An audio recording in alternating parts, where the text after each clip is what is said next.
É com muito carinho no coração que eu gostaria de chamar, pelo menos já apresentei, mas vou apresentar agora de forma honrosa o pastor Carlos Ribas e a Francine, que são queridos do meu coração. Gostaria que você recebesse esse casal com uma salva de palmas. Na verdade, não são visitantes mais, né, Ribas? Não é visitante mais. Queridos, para quem não sabe, o Ribas tem 75 anos. 76 fez aniversário, parece? Você está vendo que o Enio está querendo pegar. É um careca, é um careca. É inveja. Não, queridos.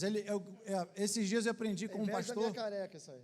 Ele senta aqui na frente exatamente para isso, para poder ficar confrontando, entendeu? O irmão. Ele falou comigo assim: pode deixar que é outro careca, ele vai ver comigo hoje.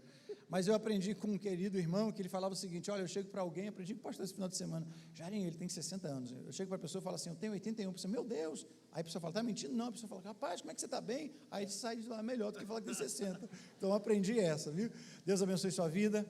A Delfa é sua casa, que Deus possa estar te usando mais uma vez como instrumento afinado nas mãos dele. Amém. Glória a Deus, amém? Tá bom, obrigado. A graça e a paz, amém? Pode sentar, por favor, fique à vontade, você está em casa. Eu também sou dessa igreja, gente, sou membro da De Alfa, e sempre é uma alegria estar com os irmãos. O pastor Jairo fala sobre a fé da Francine em casar comigo, mas eu já vi muitas fotos dele, quando ele era jovenzinho, não é? Enquanto você estava com o microfone na mão, eu estava quietinho ali intercedendo, mas eu falei: eu vou pegar o microfone. Rapaz, é verdade, o microfone volta para você. Mas é sempre uma alegria estar aqui, ver os irmãos, ver o Márcio, pegou dengue. O que aconteceu que emagreceu? Foi o coração? Rapaz, mas que bom que você está bem, viu? A gente orou muito por você, Márcio, muito feliz de te ver aqui. Louvado seja o nome do Senhor Jesus. Vamos lá, Apocalipse capítulo 8, verso 1, a gente vai fazer um estudo exegético, né? Ler e entender, tá bom?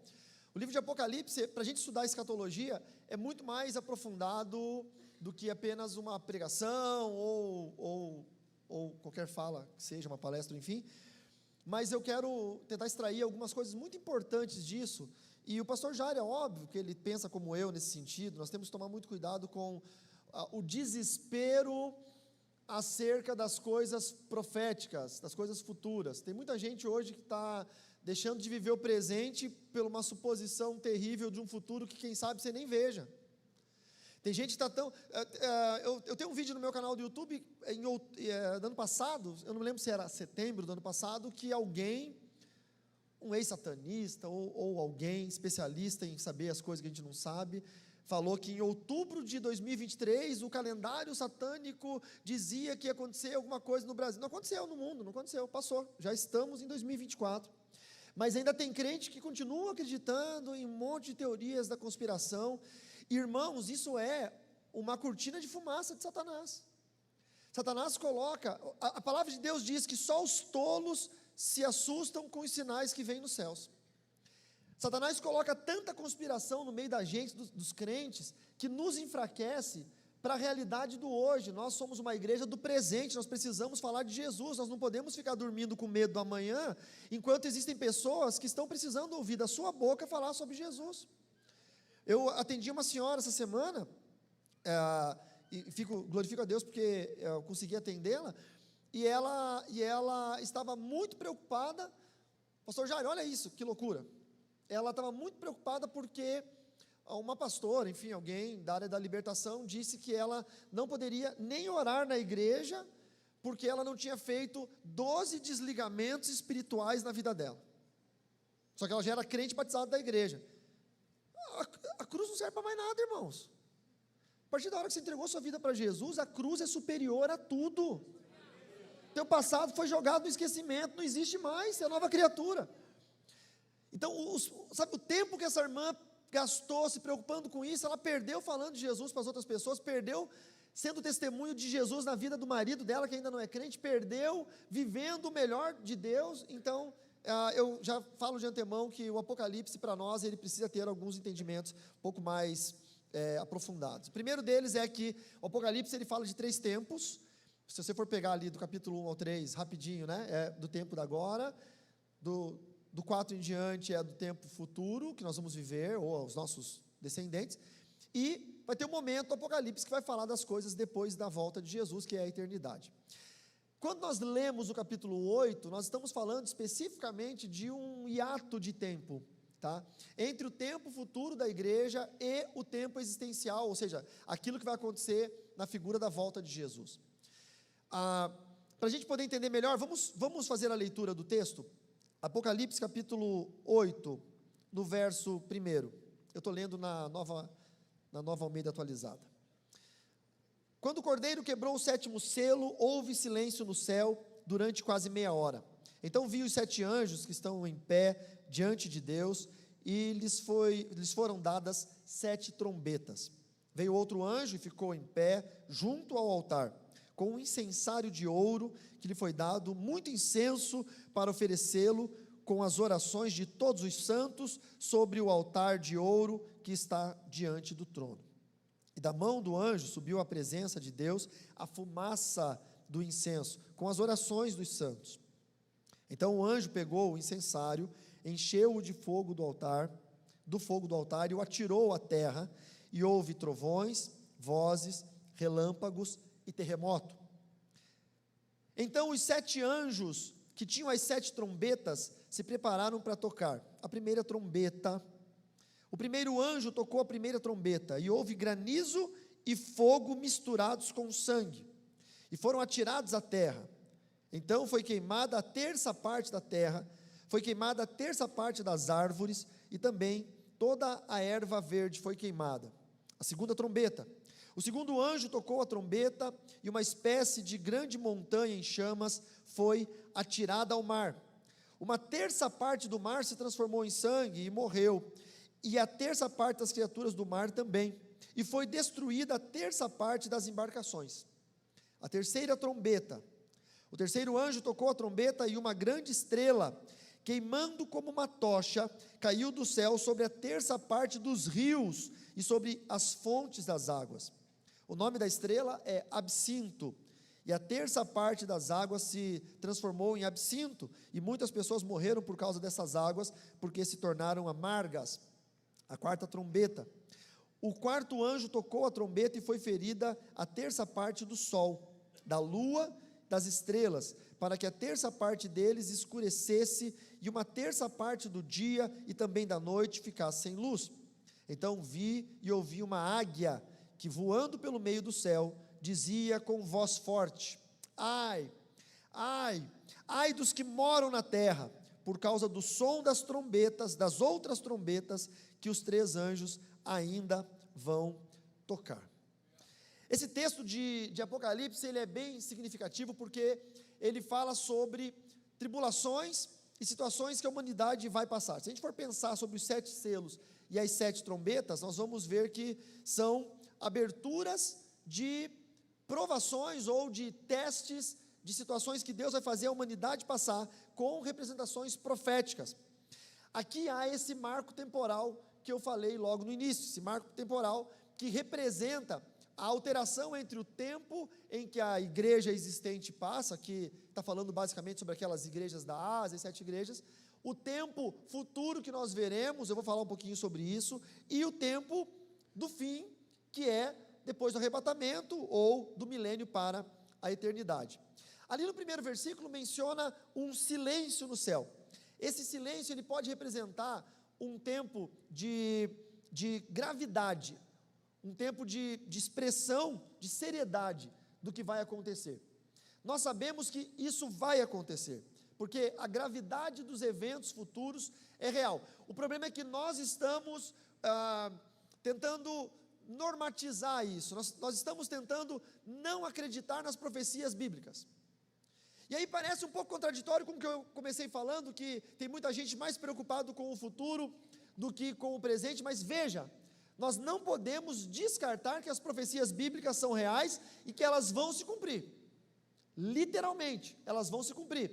A questão é que, se é hoje, ou se é daqui 1000 anos, não vai fazer diferença para mim e para você, porque nós vamos passar por isso. Se Deus falar que vai cair um meteoro na Terra e destruir a Terra, e falar para alguém lá no outro lado do planeta, esse alguém souber e eu não, isso não muda a realidade dos fatos. Esse meteoro vai cair, vai destruir a Terra, tanto ele quanto eu morreremos, e os salvos serão salvos, é isso que acontece. O problema é que nós temos uma curiosidade. Eu não sei você, mas eu acho que o crente é o povo mais curioso da Terra, e talvez o mais fuxiqueiro, não sei, mas o mais curioso, certeza, porque o crente não pode ouvir uma história que ele passa para todo mundo e multiplica. Eu lembro da época que alguém me mandou um vídeo da época do Orkut. Alguém é da época do Orkut? Orkut? Meu, quanta gente velha nessa igreja de Jesus, misericórdia. Orkut, levanta a mão, quem sabe o que é Orkut para eu ver? Nossa.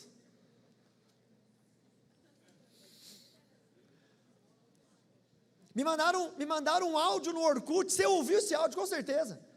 Que alguém gravou as vozes do inferno. Quem lembra desse áudio? Quem lembra do áudio das vozes do inferno? Um pesquisador fez um furo na crosta terrestre e quem lembra desse? Quem lembra? Estamos começando a lembrar? E jogou o microfone lá e gravou o áudio das almas que estão no inferno. E o áudio era tipo a tua televisão na época da antena parabólica, quando não pegava um canal. Aquele negócio que você não sabe quem está falando, se é o da Atena, se era o Gil Gomes. Eu juro que na época eu pensei que o Gil Gomes estava no inferno, mas ele estava vivo ainda. Aí os pastores começaram a me mandar naquela época. Era a época do meu primeiro livro, que estava bem conhecido, e aí eu era o cara da batalha espiritual. E eu comecei só a questionar os pastores. Eu falei: você tem microfone com fio na sua igreja? E eles falavam: sim. E se você tiver um microfone com um cabo de 10 metros, dá interferência? Falou: dá. Pois é, para você furar 14 quilômetros da parte mais fina da crosta terrestre, se você conseguir, ninguém consegue. O Brasil, depois descobriu o pré-sal, não conseguiu perfurar tudo isso. Se você conseguir perfurar 14 quilômetros, jogar um cabo de 14 quilômetros, que não dê interferência, que não derreta no magma pastoso, que no centro da terra, mesmo que o inferno fosse um lugar geográfico, que não é, ainda assim você não conseguiria gravar as vozes das almas que estão no inferno, porque voz só existe no ar, porque é fruto do aparelho fonador, alma, espírito, seja lá quem for no mundo espiritual, não tem voz. Daí os pastores começaram a pensar: pô, é verdade. Só que você vê, antes deles raciocinarem, racionalizarem, pensarem, já tinham espalhado isso para milhares de pessoas. O crente, além de curioso, gosta de espalhar uma fake news. Se o crente passa por isso, é óbvio que vai ter umas fake news espirituais aí. Vamos melhorar? Fake news proféticas, fake news apocalípticas, não é? Quem não ouviu que o Elon Musk é o anticristo? Alguém falou que era o presidente da França que era o anticristo. Me perguntaram, todo mundo, todo dia eu recebo e-mail, todo dia eu recebo mensagem: fulano de tal é o anticristo. Sabe, por que vocês estão tão vidrados no anticristo, irmãos? Cola em Cristo. Cola em Jesus. Não importa quem vai ser o anticristo. Se você colou no Cristo, o anticristo não tem poder sobre você. Pode ser quem for. O Elon Musk, eu não sei se ele é o anticristo, porque ele quer povoar Marte. E se todos os episódios apocalípticos vão acontecer na Terra, como nós lemos no capítulo 8, se ele fosse o anticristo, ele ia querer ficar aqui. E não ia querer povoar Marte. Então já não faz sentido para mim. O verso 2 começa, ou os subsequentes, começam a falar sobre as 7 trombetas, que representam os juízos divinos de Deus, obviamente, sobre a terra, e as suas consequências. E cada uma dessas trombetas traz uma calamidade diferente, como pragas, desastres naturais e punições. E aí nós vamos ter que entender que a visão profética, ela subentende um período que para nós, nos dias de hoje, ele é anacrônico. Então ele nos faz correr o risco de normatizar as coisas acerca de um cumprimento profético. Vou dar um exemplo para você. Daniel, no capítulo 8, ele teve uma visão de um bode com um chifre só na cabeça, voando muito rápido, sem tocar o solo, e indo contra um carneiro, que tinha 2 grandes e altos chifres, e derrubando os 2 chifres do carneiro. E quem lá na época de Daniel ouviu ele falando isso, disse: balela, bodes não voam. Quem leu isso antes de 2001, disse, não, loucura dele. Mas quem viu aviões voando baixo e batendo em 2 torres gêmeas e derrubando 2 torres gêmeas, disse, uau, Daniel disse isso no capítulo 8. Veja o que diz em Daniel 8:5. Enquanto eu estava considerando isso, de repente um bode com um chifre enorme entre os olhos veio do oeste, percorrendo toda a extensão da terra, sem encostar no chão. Ele veio na direção do carneiro de 2 chifres, que eu tinha visto do lado do canal, e avançou contra ele com grande fúria. Eu o vi atacar furiosamente o carneiro, atingi-lo e quebrar os seus 2 chifres. O carneiro não teve forças para resistir-lhe. O bode o derrubou no chão e o pisoteou, e ninguém foi capaz de livrar o carneiro do seu poder. Não parece o ataque às torres gêmeas? Mas parecia loucura quando ele falou isso. Daniel não sabia o que era um avião, não tinha como ele falar que era um avião. Daniel não sabia o que era um prédio, o que ele mais conhecia perto de prédio eram os zigurates da época.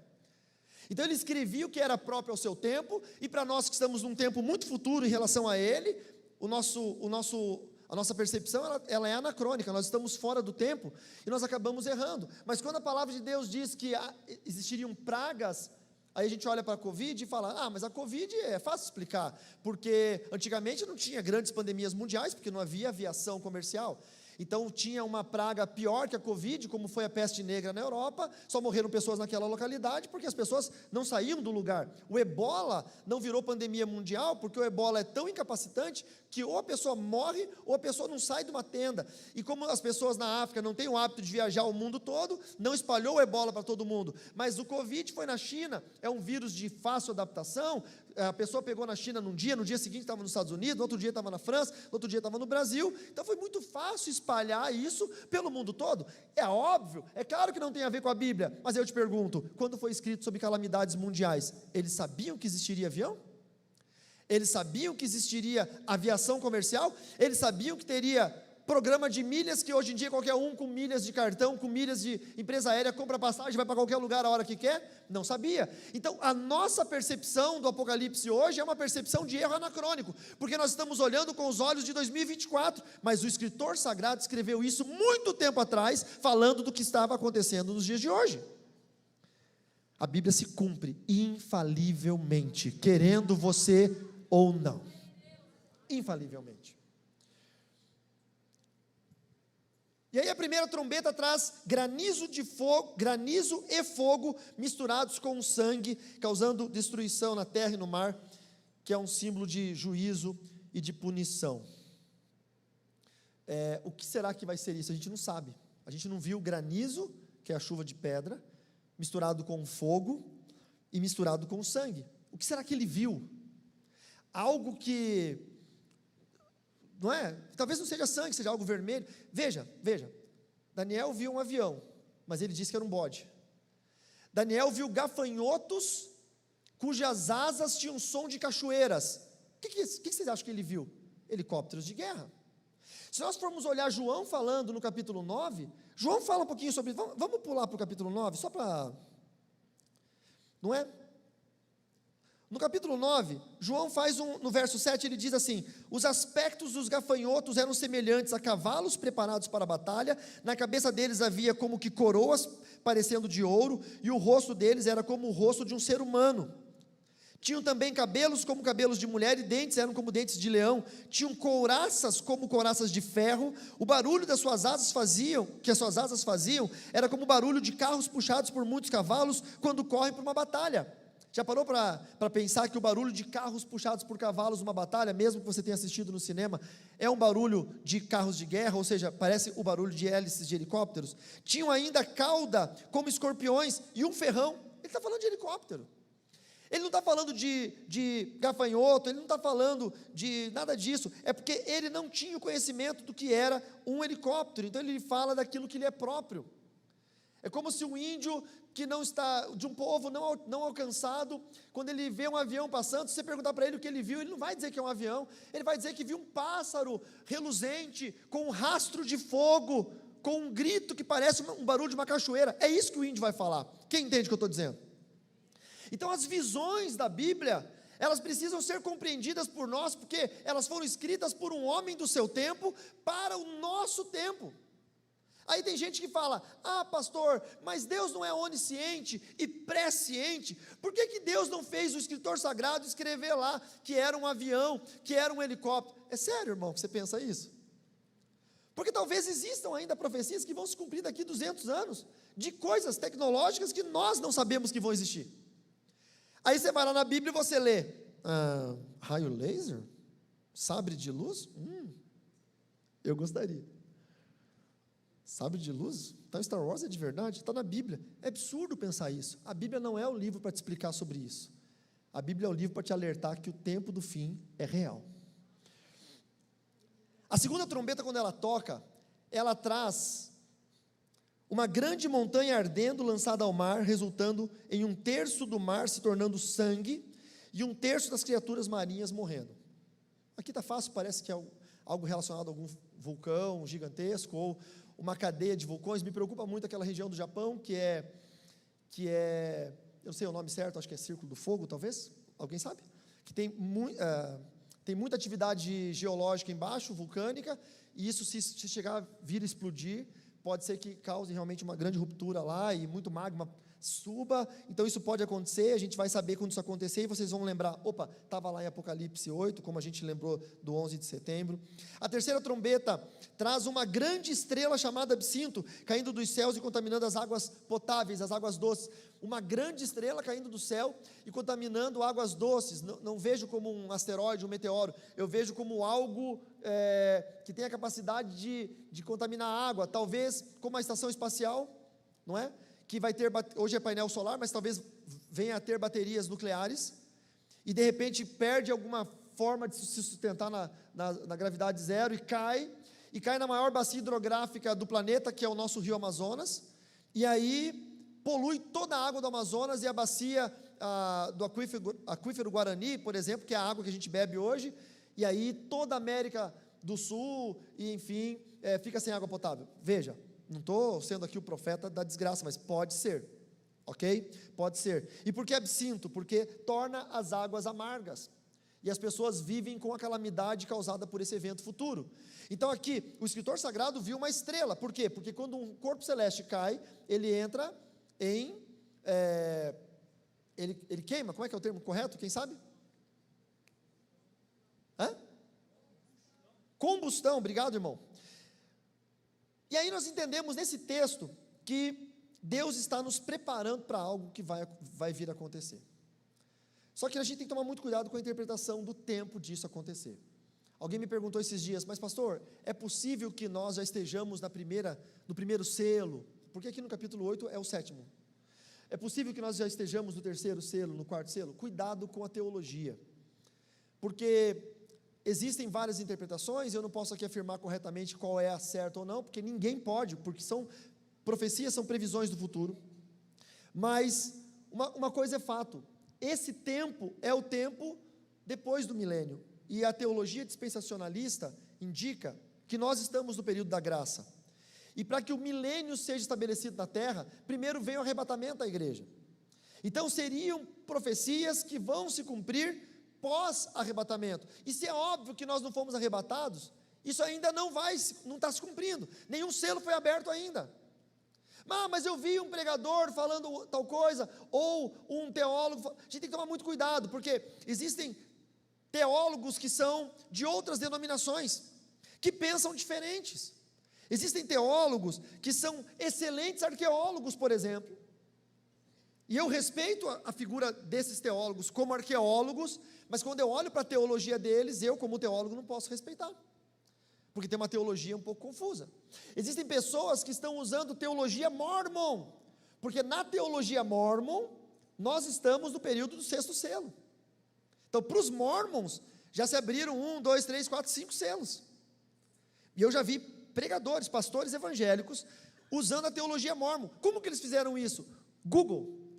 Eles foram no Google e pesquisaram sobre selos, copiaram, plissaram textos, criaram um estudo e pregaram nas suas igrejas, criaram uma doutrina escatológica, sem ter noção de que o texto que eles pegaram é da teologia mormon, a igreja de Jesus Cristo e os santos dos últimos dias, que é a igreja que não acredita que Jesus é Deus, que é a igreja que acredita que Jesus é o arcanjo Miguel, que é a igreja que acredita que Jesus está nesse mundo, mas tem outros mundos que um irmão gêmeo de Jesus está cuidando, que é Satanás.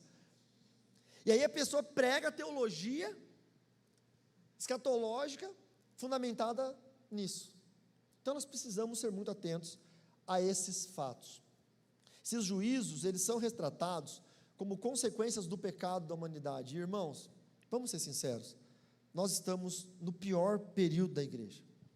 No pior período da igreja. Eu ainda glorifico, o pastor Jair falou uma coisa que é verdade, é muito bom ter uma igreja que adora, é muito bom ter uma igreja que se prostra, é muito bom ter uma igreja que ama a palavra. Vocês estão numa quarta-feira estudando Apocalipse, olha a igreja cheia, gente, isso aqui é raríssimo, raríssimo. Isso aqui não é um culto de prosperidade, isso aqui não é um culto de milagre, isso aqui é um culto de ensino bíblico sobre Apocalipse, olha quantas pessoas tem aqui. E eu falo isso, irmãos, e eu falo isso com tristeza no meu coração, porque eu sou batista e as igrejas batistas cortaram a escola dominical. Não tem mais escola dominical na igreja batista.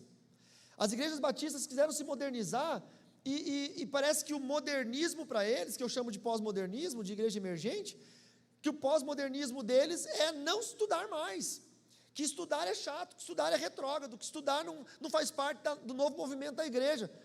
E vocês estão exatamente no movimento que Deus quer, que é a igreja santa, o avivamento não vem apenas de rodopio e língua estranha, o avivamento vem de conhecimento da palavra, santidade ao Senhor e conversão de almas. Esse é o avivamento. Então eu me pergunto, o quão preocupado eu estou com os eventos futuros? Eu, zero, porque a minha confiança está em Deus. A minha confiança está em Deus. Tem agora um maluco falando na internet que agora em abril vai ter 15 dias de trevas. Eu não sei, eu já ouvi. Eu sou bombardeado de fake news, irmão. Eu sou bombardeado de teoria da conspiração. Por favor, se você é um dos que me manda teoria, para de mandar para mim. É o Marcelo Júnior? E ele tem conta fake para não saber que é ele. Para de mandar. Todo mundo me manda. Pastor Carlos, o senhor viu o que o fulano falou? Eu falo, não sei nem quem é fulano. Ele disse que 14 dias, 15 dias, sem água, sem luz, sem internet. Meu irmão, se você ficar 15 dias sem internet, você morre. Acabou a humanidade. Você fica 15 dias sem água, que eu sei. Sem comer, você fica. Sem banho.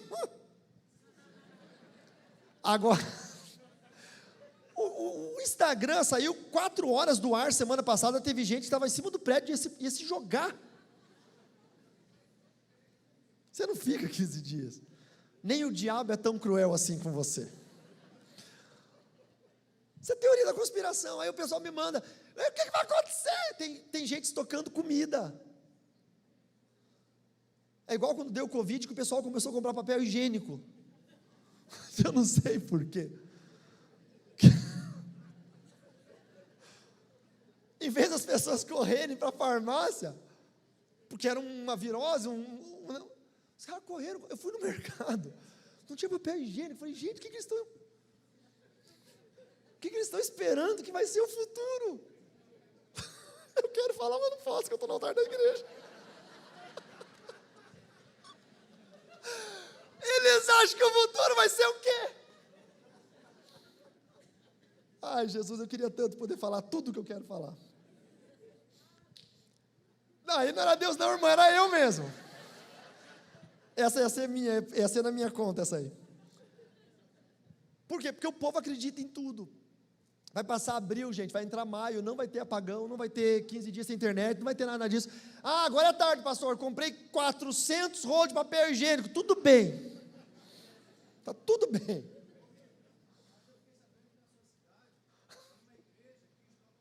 Tem, cara. Mas eu não posso falar porque eles te assistem aqui no YouTube. E eles te copiam. A minha é ideal falar, entendeu? Eu não sei se eles já botaram esse telão de LED aqui, mas se eles verem hoje aqui, eles vão botar. Só não copia, olha, estão estocando comida, infelizmente, tem um pastor querido, que Deus possa converter o coração dele, está ensinando os crentes a vender os carros, para construir bunkers, e estocar comida. Veio um obreiro dele, desesperado da minha casa, passou 5 horas lá em casa, 6 horas lá em casa, desesperado, porque quase vendeu o carro que ele comprou com tanta dificuldade para comprar milho enlatado, para fazer um buraco no quintal e fazer um bunker. Gente, tudo isso a troco do quê? Da falta de conhecimento da Bíblia e da falta de confiança em Deus.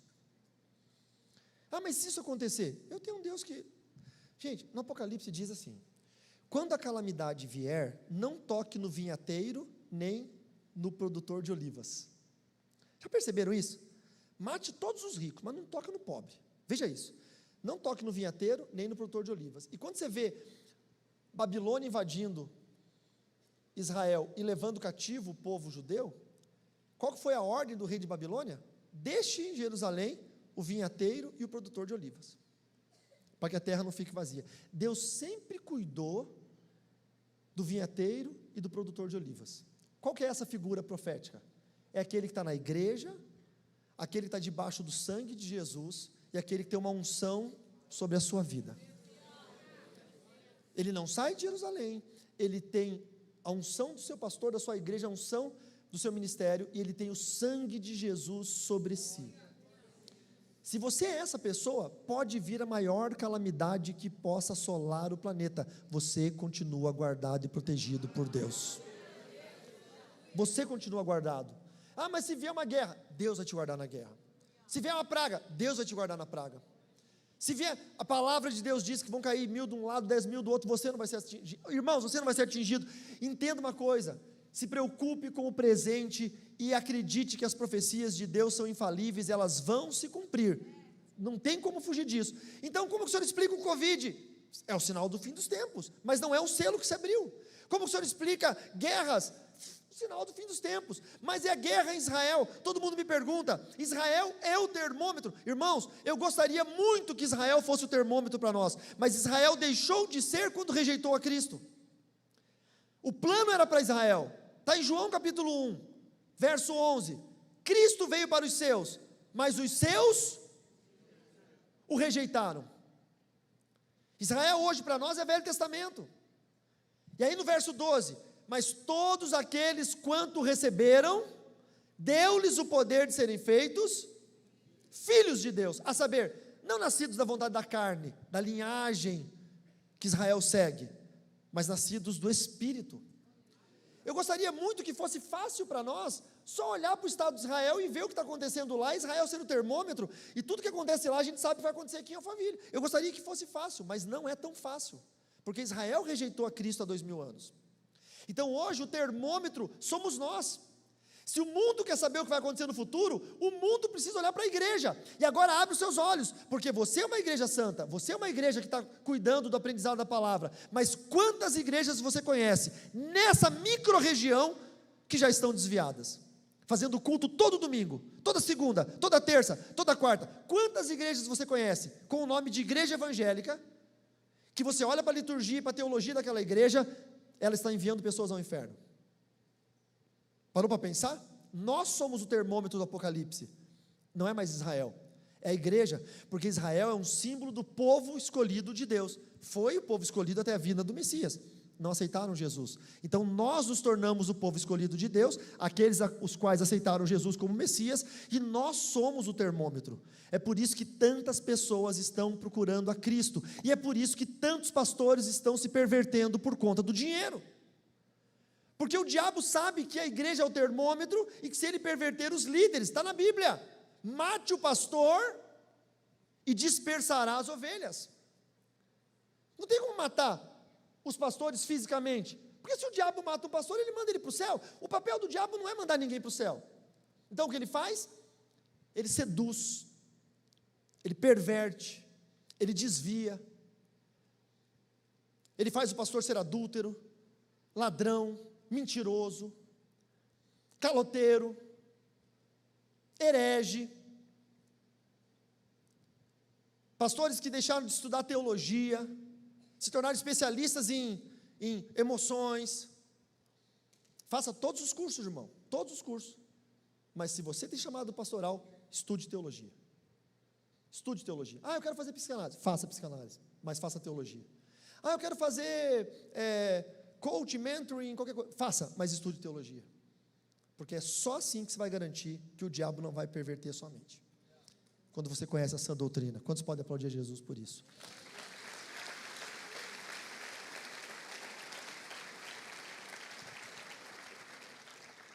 Então, os juízos de Deus aqui no capítulo 8 são retratados como consequências do pecado humano e como um chamado ao arrependimento. E esse é o chamado.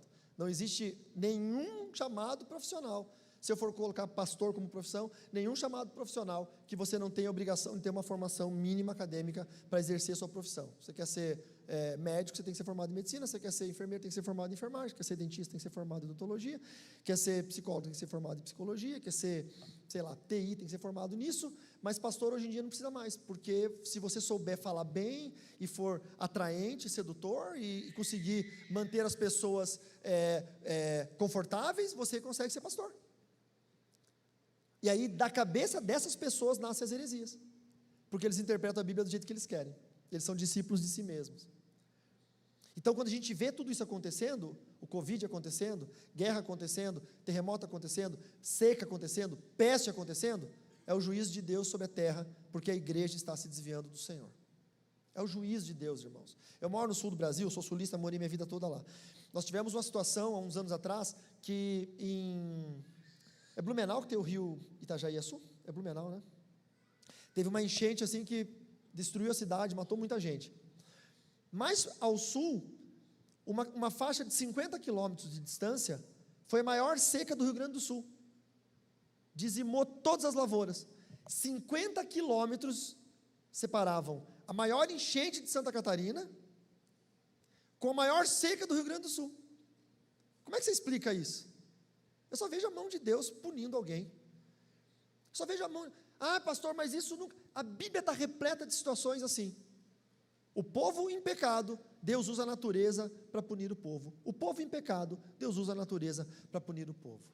Irmãos, que nós possamos olhar para o Apocalipse e possamos entender que essas trombetas, que esses selos serão punições, mas que o princípio das dores já começou há muito tempo e cada dia que passa vai se tornar um pouco pior. Por isso que nós temos que nos tornar um pouco melhores para Deus. Amém?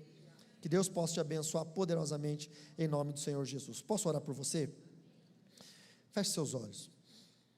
Pai amado, eu quero apresentar, Senhor, uma igreja santa, uma igreja consciente, uma igreja estudiosa, uma noiva que se adorna e que se prepara para receber o noivo, uma noiva que tem se preocupado com a forma com a qual ela se apresenta ao noivo, uma igreja que não tem vivido uma utopia sentimental, uma igreja que não tem vivido um mover sentimentaloide, esquizotípico, mas que tem vivido o evangelho verdadeiro, uma igreja viva, que se movimenta, mas muito mais, Senhor, uma igreja que unida se preocupa em que esta casa seja um lugar protegido pelo Senhor, preservado, aonde a heresia não entra, aonde o pecado ele é combatido, aonde a santidade é fortalecida e aonde a unidade do corpo de Cristo como família da fé é estabelecida. Senhor, fortalece os pastores desse ministério, fortalece os líderes, Senhor, fortalece os obreiros, fortalece, Senhor Deus, todos aqueles que têm congregado nesta igreja, aqueles que por alguma razão não congregam, mas que têm vindo sempre aos cultos e que estão com o coração balançando para congregar e por um motivo ou outro, sabe-se lá por quais motivos, talvez por formação humana, caráter, quem sabe até por família, ainda não se decidiram por congregar, mas que cada uma dessas pessoas, Senhor, possam ser firmes no conhecimento da Tua Palavra, e possam entender que aconteça o que acontecer, o Senhor estará os guardando, os protegendo, e o Senhor não deixará que nada toque nas suas vidas, em nome do Senhor Jesus. Amém e amém, amém. Você pode dar uma salva de palmas ao Senhor Jesus? Queridos, aproveitando esse entendimento, eu gostaria de poder, eu gosto muito quando eu venho aqui à igreja, pela liberdade que o pastor me dá, de poder, junto com vocês, levantar uma oferta a Deus. Mas eu tenho um entendimento, irmãos, que oferta, ela precisa ter propósito. Oferta por ser oferta, ela nada mais é do que o auxílio financeiro necessário para a igreja, e a igreja realmente sempre vai precisar, mas a oferta com propósito, ela atinge o coração de Deus. E pensando um pouco nisso, veja, quantas igrejas nós temos com a seriedade como a de Alfa? Eu conheço a de Alfa quando ela estava no coração do pastor Jair, ainda lá no Rio de Janeiro. Talvez ele nem soubesse que o nome seria esse, mas ele me confidenciou um dia, nós estávamos juntos no Rio de Janeiro, no culto da bênção, e ele falou: Ribas, eu estou sentindo que esse ano Deus vai me tirar daqui. Você lembra disso? Eu estou sentindo que Deus está me chamando para algo pastoral. Eu falei: mas você não é pastor aqui? Não, eu sou pastor de um culto. Deus está me chamando para ser pastor de uma nação, de um rebanho. Isso nasceu no coração, e eu sempre falo, todas as vezes que eu venho eu falo a mesma coisa. Eu falava para ele: viu, você não precisa disso. Você já tem dinheiro, você já tem fama, você está com a vida ganha, você vai arranjar um problema ser pastor de igreja. Sabe, assim, na amizade mesmo, fala, ser pastor de igreja é para quem, sabe, está à disposição, não tem nada a perder, você tem muito a perder. Porque vai ter gente que vai te atacar, o diabo vai se levantar contra você, é uma fúria espiritual, você quer entrar nessa? Ele falou: cara, eu estou sentindo, é maior que eu. E olha o resultado 10 anos depois. Olha o resultado 10 anos depois. Lembrem-se, vocês são uma Assembleia de Deus. E as Assembleias de Deus, me perdoem um batista querer falar da igreja dos outros, mas as Assembleias de Deus não tem o perfil e o padrão de ensino que vocês têm aqui na de Alfa. Vocês são exemplo para as outras igrejas da Assembleia de Deus. E eu sei que muitas igrejas modernizaram, cresceram, melhoraram o ensino, porque olharam para vocês e disseram: eu quero seguir isso aqui. Mas para manter isso aqui, é mais do que preciso a unidade do reino. É mais do que preciso o quanto eu faço parte disso. Eu quero fazer parte disso. E talvez você venha de uma família que as funções dela são diferentes, mas eu gosto muito de pensar numa família funcional, que funciona com que todos participam da mesma coisa. Todos sentam à mesa, todos comem a mesma comida, todos estão no mesmo ambiente. Eu sei que tem famílias que funcionam diferente, o filho come na sala, o outro filho come no quarto, a mãe come antes do pai, o pai come, sabe? Mas eu gosto daquele padrãozinho lá do interior do Paraná, da família que na hora do almoço todo mundo senta à mesa, faz a oração juntos, serve o prato, todo mundo come, e sabe? Eu gosto desse padrão. Por quê? Porque gera estrutura emocional, familiar, sociológica, exerce poder sobre os filhos. E se a igreja tem isso como vocês, se você faz parte de cada movimentação da igreja, você gera uma estrutura no reino que nem Satanás consegue destruir. Porque você está aliançado ao irmão que está do seu lado. Você faz parte de algo muito maior do que vir ao culto. A tua vida não está se movimentando apenas em vir com o seu carro para cá, ou pegar um Uber, ou ganhar carona do irmão. A sua vida está ligada a algo muito maior do que isso. E se eu não acreditasse nisso que eu estou falando, eu não estaria com 30 anos de conversão e 20 e poucos anos de ministério pastoral, batendo na mesma tecla: irmãos, vivam a família da fé. É a família da fé que gera a estrutura que você precisa. Por isso, quando você for ofertar na noite de hoje, faça uma oferta com um propósito. Olha a estrutura que nós temos, mas não por essa estrutura que merece tudo aquilo que a gente possa ofertar, mas pela estrutura de ensino que vocês têm.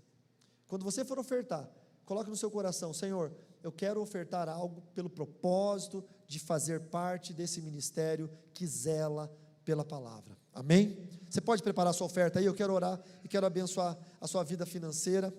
Deus tem algo grandioso para fazer na sua vida. Deus cuida do vinhateiro, Deus cuida do que cultiva olivas, Deus cuida daquele que não abre mão da sua fé e da sua fidelidade. Deus cuida. Você que vai entregar seu dízimo também, você pode sair do seu lugar. Tem os irmãos com as máquinas de cartão, com o Pix, tem as crianças com a plaquetinha. Olha que bonito, que legal, você pode fazer isso. Enquanto você vai fazendo isso, eu vou fazer uma oração por você, o Ministério de Louvor vai ministrar.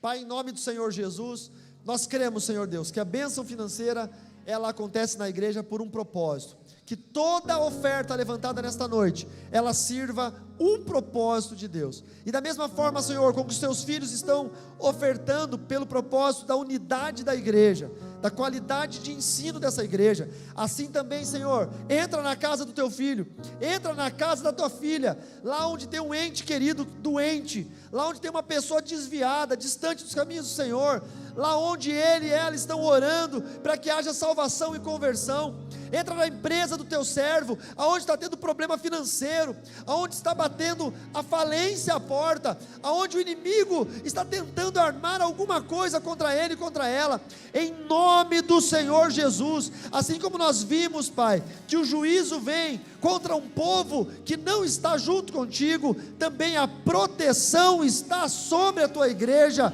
sobre aqueles que estão marcados por Cristo. Então, Senhor, em nome de Jesus, ao teu filho e tua filha ofertarem, que a marca de Cristo esteja sobre eles, e que o inimigo não possa tocar nas suas finanças, não possa tocar nas suas famílias, não possa tocar na saúde, em nome do Senhor Jesus. Que seja o propósito desta noite, que a tua casa seja provida pelos teus servos, e que a casa dos teus filhos seja abençoada por ti, em nome do Senhor Jesus, amém. Levante suas mãos, levante suas mãos. Deus tem falado muito forte ao coração nessa noite, que algumas pessoas precisam entregar o seu coração a Jesus. Talvez você veio aqui hoje e você está distante do Senhor. Sabe aquele tipo de pessoa que tem lutado para estar perto de Jesus? É difícil, não é tão fácil assim. Tem gente que tem tentado, conseguido um pouco de tempo, aí fica longe, aí se envergonha, fica triste, mas está aqui hoje. Eu fico muito feliz que você conseguiu chegar aqui. Eu gostaria de poder orar pela sua vida. Talvez você está passando por dificuldade na sua casa, dificuldade com alguém dentro de casa, especificamente com alguém dentro de casa, e o Senhor quer poder liberar uma bênção sobre você, para que você seja luz dentro do seu lar, e para que a luz atinja essa pessoa também. Eu gostaria muito de orar por você. Talvez você veio pela primeira vez a uma igreja evangélica, achou tudo muito bonito, mas também, sabe, está sentindo aquilo que muitos de nós sentimos na primeira vez. É uma coisa diferente, né? Parece emoção, mas não é. Essa sensação, eu entendo que é o convite de Deus para a sua vida.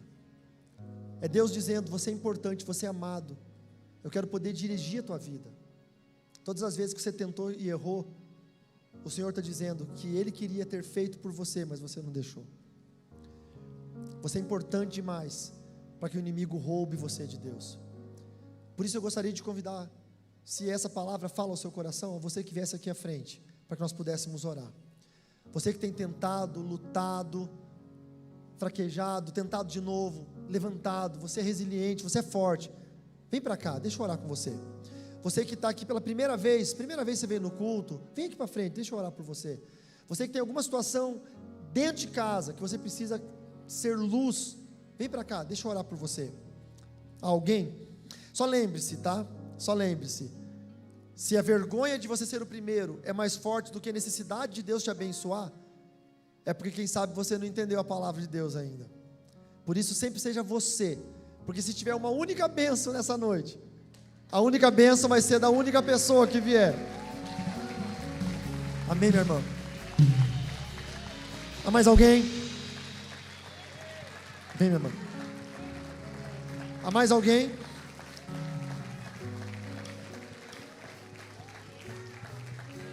Vem.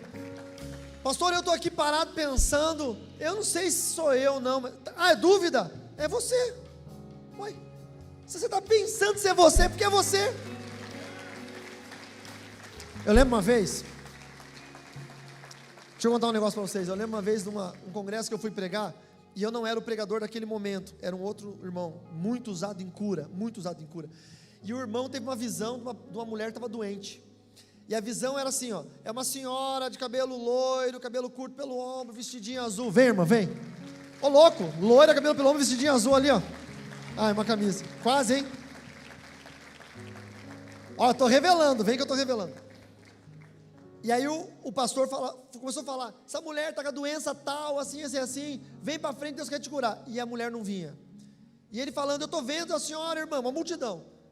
a senhora está aqui, Deus está me revelando, eu estou vendo a figura da pessoa. E ela não vinha. De repente veio uma mulher que era totalmente diferente, morena, outra roupa, e ela chegou e ficou na frente. Aí o pastor falou: ô irmã, me perdoa, mas não é a senhora que Deus está me mostrando, Deus está me mostrando uma senhora, loira, cabelo pelo ombro e tal. E ela disse: eu sei, pastor, mas o senhor está insistindo tanto e ela não quer vir, eu tenho essa doença, coloca a mão na minha cabeça e libera a cura, porque se ela não quer, eu estou precisando. Entenda, irmão, entenda, que a tua bênção está aqui agora. E talvez você fica pensando: mas será que sou eu, não sou? Vem, porque Deus vai te abençoar, amém? Eu vou orar para esses irmãos aqui.